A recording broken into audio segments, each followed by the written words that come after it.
শ্রীলঙ্কায় খেলা হবে নইলে ওয়াকওভার। মঙ্গলবার সন্ধ্যায় গণমাধ্যমে এভাবেই নিজেদের অবস্থান জানান বিসিবি পরিচালক আসিফ আকবর।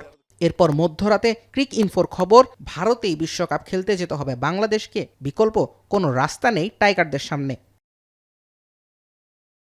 বুধবার সকালেই এক সংবাদ বিজ্ঞপ্তিতে খবরটিকে মিথ্যে বলে বিবৃতি দেয় বিসিবি। নিজেদের সিদ্ধান্তে অনড় বাংলাদেশ আবারও জানিয়েছে দেশের মর্যাদার প্রশ্নে ছাড় নয়।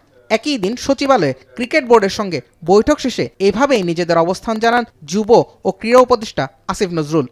বাংলাদেশের নিরাপত্তা, বাংলাদেশের সম্মান আর বাংলাদেশের মর্যাদার প্রশ্নে আমরা আপোষ করব না, কিন্তু আমরা অবশ্যই ক্রিকেট বিশ্বকাপ খেলতে চাই। স্ট্রবেরি সুপার ডটেড ও ক্লাসিক ভ্যারিয়েন্ট, সেন্সেশন, জাগুক শিহরণ। তারপর পরবর্তী পরিস্থিতি যা হবে সেটা নিয়ে আবার আমরা বসে আমরা সিদ্ধান্ত নিব।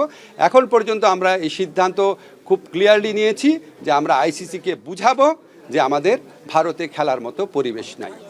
এদিকে বিসিবি সভাপতি নিশ্চিত করলেন দুই পক্ষের আলোচনার অগ্রগতি নিয়ে, তবে শ্রীলঙ্কায় খেলার প্রশ্নে এখনও দৃঢ় অবস্থান বোর্ডের সর্বোচ্চ কর্তার। জানেন যে হাইব্রিড বিশ্বকাপ যে হচ্ছে সেটার মূল কারণটাই কিন্তু সিকিউরিটি। সো আমরা আশা করছি যে আমরা যে আমাদের রিজনগুলো আছে সেগুলো আমরা এস্টাবলিশ করতে পারবো না। এখনো আইসিসির সাথে আমাদের যোগাযোগ হয়েছে একটা, আমরা তাদেরকে জানিয়েছি, তারা আমাদের থেকে জানতে চাইছে কি কি ইস্যু, তো আমরা এখন কি কি ইস্যু সেগুলো লিখে পাঠাবো। আমরা আমাদের ব্যাপারে অনড়। আইসিসি এবং বিসিবির এই টানাপোড়েনের মাঝেই অবশ্য বিশ্বকাপ খেলার প্রত্যাশা ক্রীড়া উপদেষ্টা এবং বিসিবি সভাপতির। সেজন্য বাংলাদেশও প্রস্তুত বলেই মন্তব্য তাদের। জুবায়ের আহমেদ, এখন, ঢাকা।